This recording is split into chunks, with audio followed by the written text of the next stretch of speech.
संतोष कर लेना।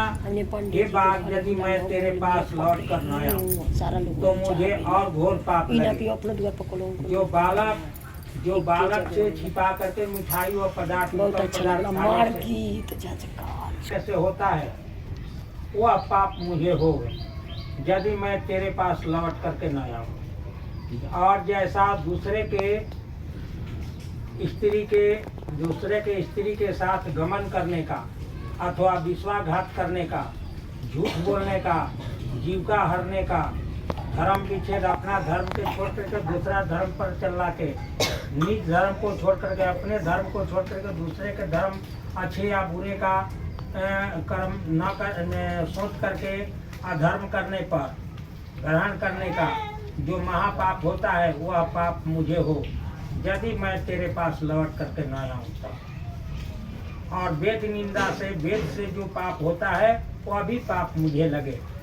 इस भांति बहुला के कथन को सुन करके बाघ बोला कि ऐसा कौन मूर्ख है कि सामने का शिकार आया हुआ और आने का तेरा प्रतीक्षा करे।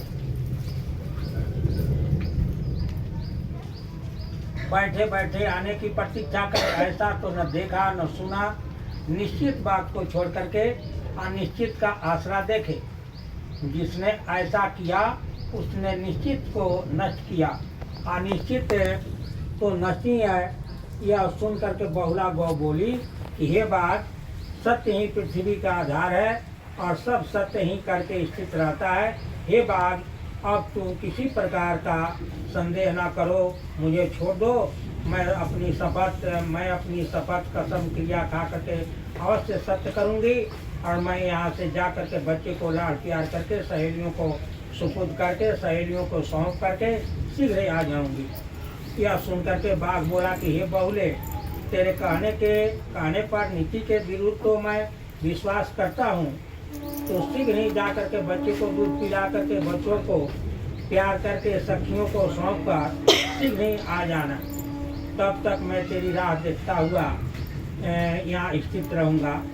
यह वचन बाघ के सुनकर पुत्र स्नेह से व्याकुल रुदन करती हुई गौ बोली कि बहुला गौ पर्वत की वो पहाड़ की कंदरा से जंगल से बाहर आई और कृष्ण भगवान की स्तुति करने लगी। कहने लगी कि हे कृष्ण, पुत्र वत्सला गौ की रक्षा कीजिए।